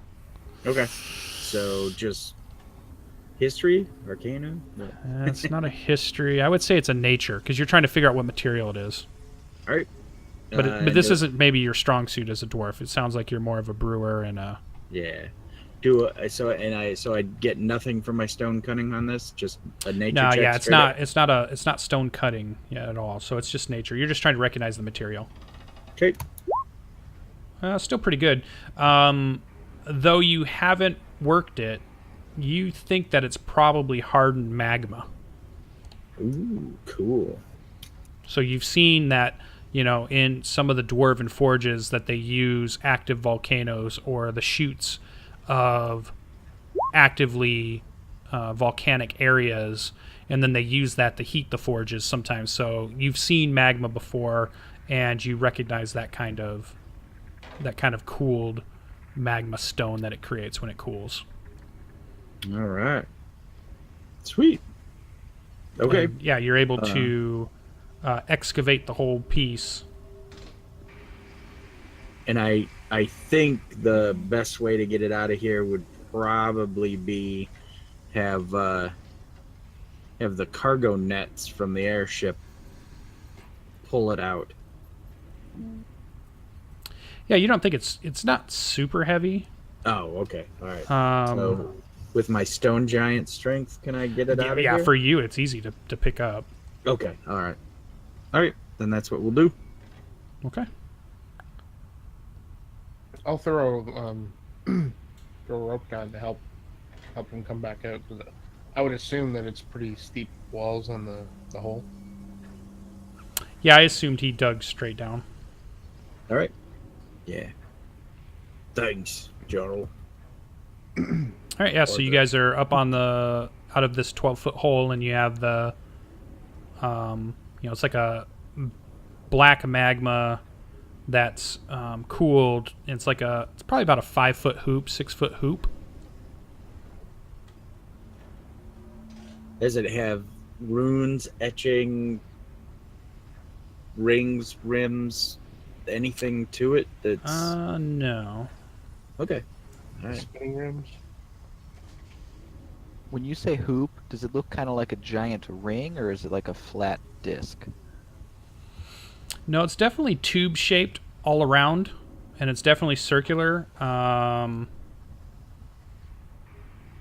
Yeah, it could be like a big giant ring of some sort. All right. Well, let's get it aboard. Okay, so yeah, they send down a rope, and then you see it start to get hauled up. And was that it, Edrim? Was that the thing? That was the only thing I had found. We could continue to search. Well, Edrim doesn't know if that was it or not yet. So, cast it again if you can. Make sure. Should we do it at the altar? I mean, you've only got 2 more tries, all right? Well, I assumed you guys went over and did it to the altar in the 5 hours that we were digging. Oh. I assumed I was helping you as much as I was able from the top. Oh yeah. Nobody went over to the altar. You'd have to use the ship to move over to the altar. Right. All right. I guess that's. I mean, you can but climb that's over fine. there if you want. I mean, how long did it take us to dig this one out? 5 hours. So yeah, and would, it's So we still afternoon have half now. a day. Yeah. So I would suggest you guys deserve to take a rest. Why don't we go back to the airship? You can rest, and we can come down with Edrim and try detecting at the altar. All right. Well, Well, I think Edrim, you would realize that it was 3 hours ago when you detected it. That wore off in 10 minutes. yeah. You pulled something out of a hole, but that Yeah, was and- 3 hours ago from your detect magic. Yep. And what Greybeard just asked was that we could confirm that was actually what was resonating magic. So as it comes out of the ground, I will try it one more time. Confirm that was the object. Yeah, so you walk up to it, and it radiates even more strongly than you saw before from the original message. And then as you walk over to the hole and you check the hole, you see that there is no more aura in the hole. Okay. This is the item. Whoop, whoop. All right, and then we'll once it's on board and secured somewhere, we'll do a flyby on the old altar and do the same magic rigmarole there.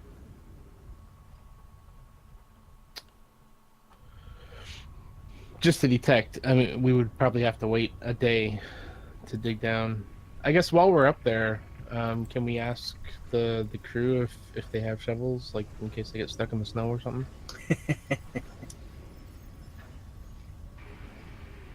Let's say that again.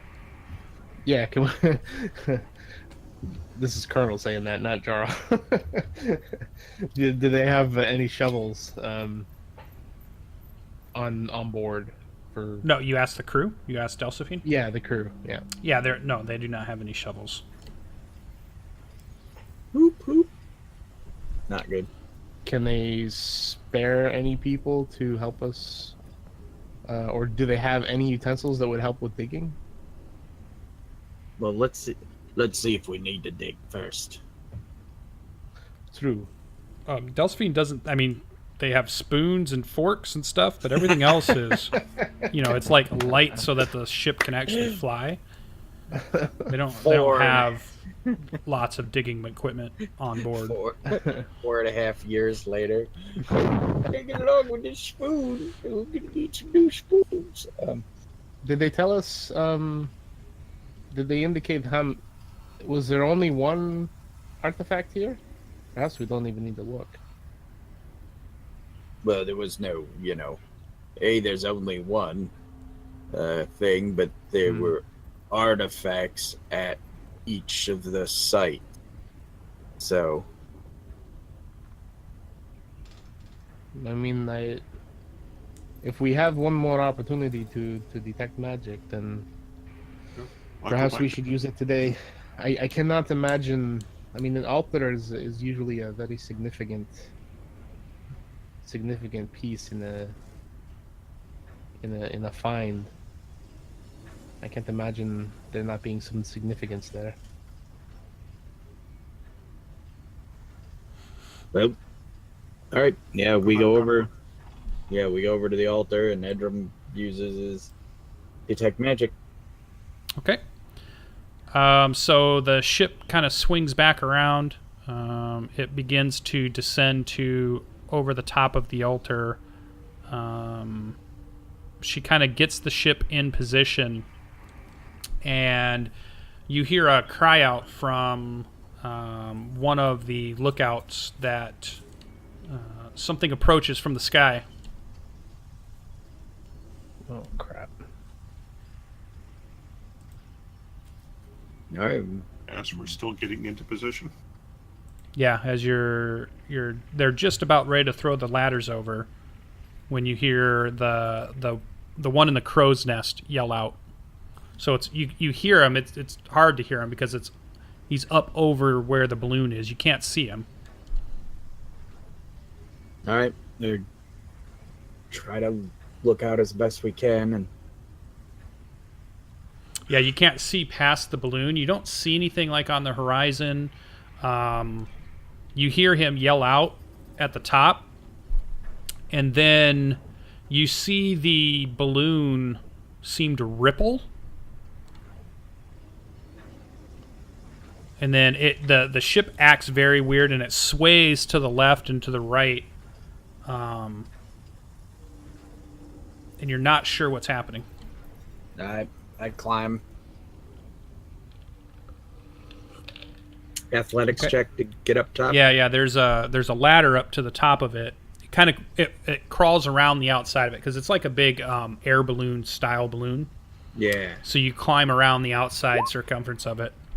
All right. Yeah. So you're getting up there, and as you're on the outer part of it, now that you can finally see above you, you see just as that happens again, you see another giant raven, clearly with somebody on it, and you see the claws of the raven rip across the top of the balloon, and then the raven skyrockets back up into the sky, and it's moving fast.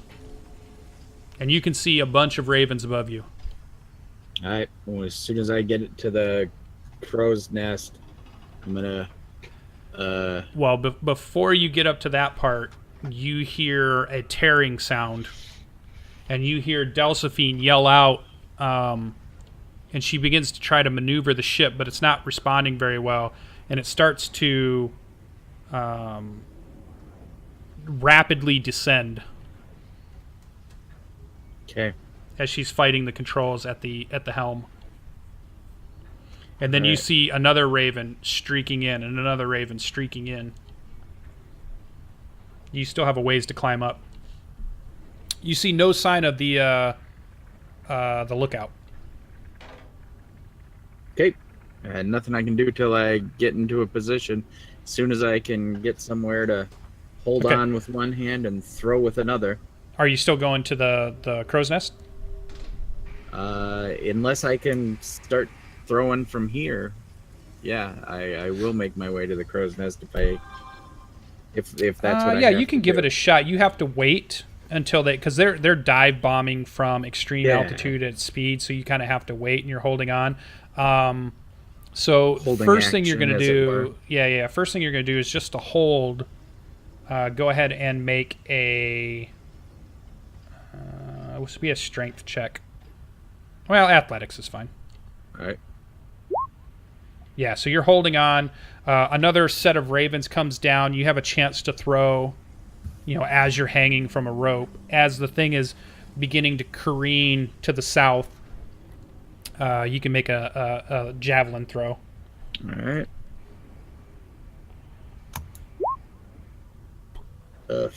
Nope. Flies right by. Okay, And it's what hard about- because you're hanging on with one arm. The whole thing's moving. It's throwing you off. You're trying to judge the speed at the raven's moving, and even the raven wings over as it sees that javelin and just does a barrel roll in, and then those claws rake against the top of the balloon again, and you're sure you've heard an enormous sounding rip of fabric as another one pops in, and now the ship begins to descend very quickly. Okay. Yeah, well, she was trying to get it landed, so hopefully she will. And then we'll try to get the ballistas up and shooting. And anybody else who can throw a spell maybe or something. Yeah, I'm gonna start the chain lightning one. Well, We can see them, I guess. That's something's happening up. All you see is the legs of a dwarf hanging off of a rope ladder that leads up to where the crow's nest is. You probably could see, not even leaning out. You probably can't see him throwing. You see his feet, but you don't see him throwing javelins. You don't see whatever he's doing up there. Ravens, giant. And quickly, ravens. as the side is coming up, you see the ground approaching quickly. And you see Delphine yells out, "Brace, brace, brace!" Brace to what? And the airship crashes into the cliffside area. Let's see, do I have a... I thought I had something here ready for you guys. Where's this at?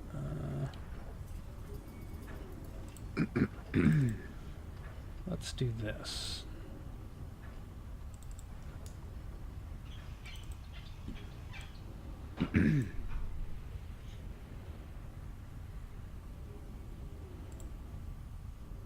Well, that didn't work the way I wanted it to, but okay. Close enough.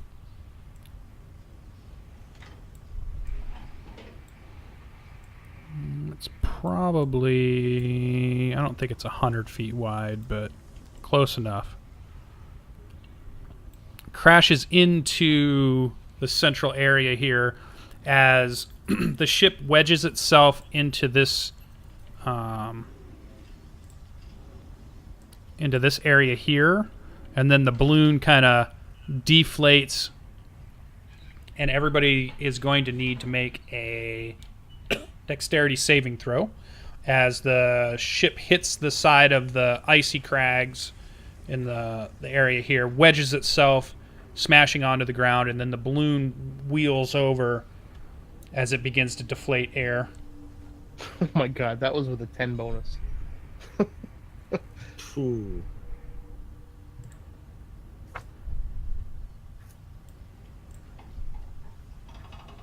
All right, is that everybody? Everybody, I don't see Edrim. I still have to roll, but I wanted to look something up real quick. So I had the athlete feat. Okay. You can do like a tuck and roll cartwheel.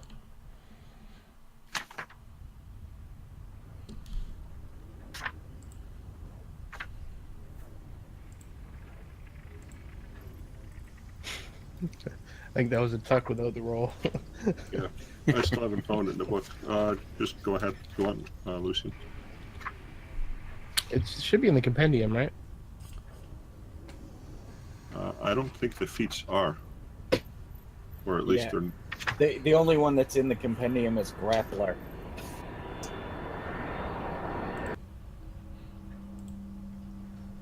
No, you'd have to look in the player's handbook. Yeah, Oh, it's right here.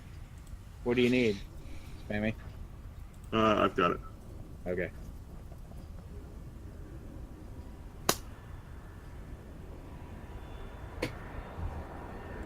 And it only has to do with movement, basically. So it wouldn't help me with this.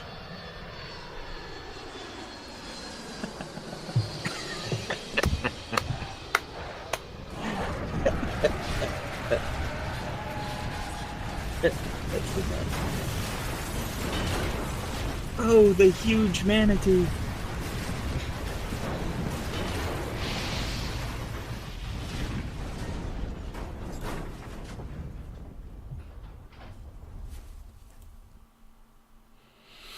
And then silence. And that's where we're going to end tonight's session No. with an airship DM. crash. Is there any damage from that? To the airship? No. Oh, to Edrim. Failed the saves. Oh yeah, Edrim. Yeah, it'll take a little bit.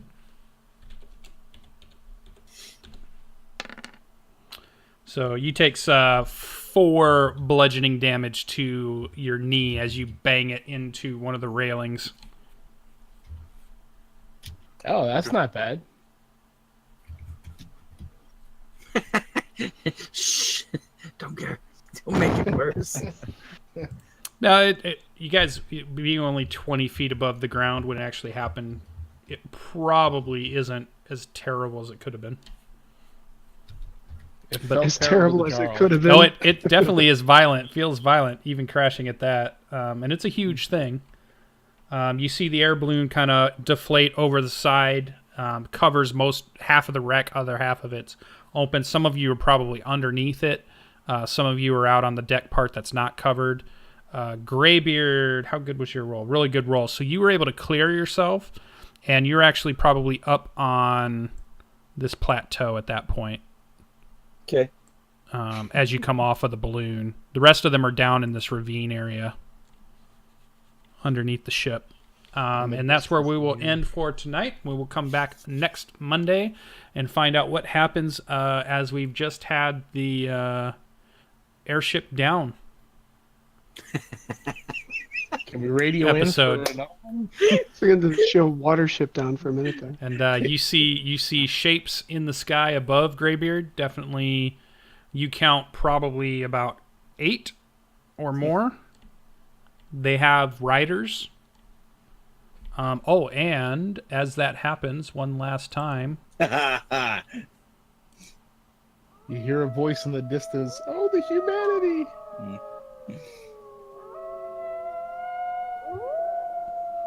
to the south, and sounding close, you hear what Wolves? sounds to be like a pack of wolves.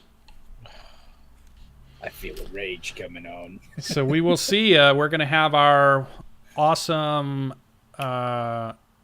airplane airship down in the northern tundra movies, because there's been 20 million movies about that, and how the crew has to try to escape from the dangers of the northern wilds. Without turning into cannibals?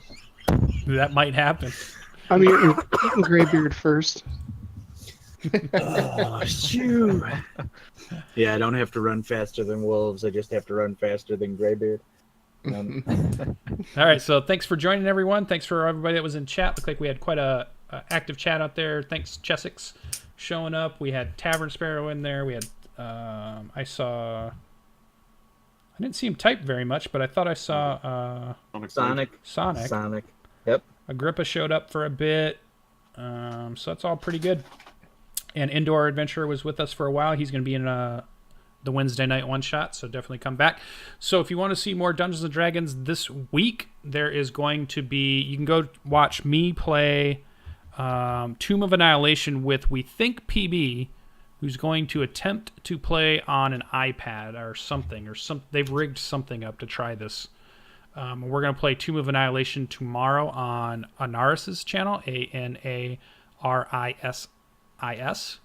And you can check that out. You'll see it on Twitter if you keep an eye out for that announcement.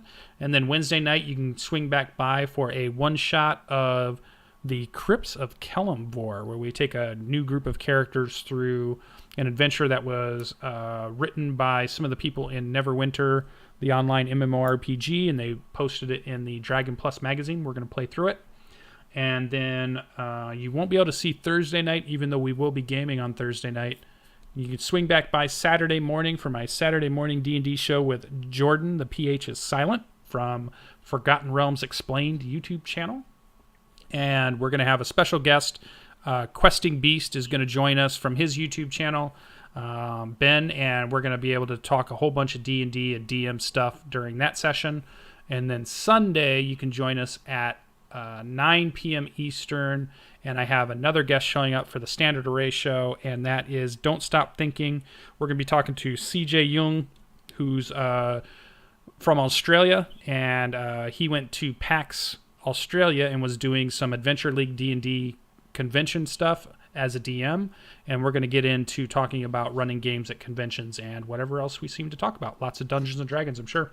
So a full week of content for you to check out on not only the twitch.tv/SirLucien channel, but if you miss anything, you can go over to my YouTube channel at youtube.com/SirLucien and catch up on all the goodness.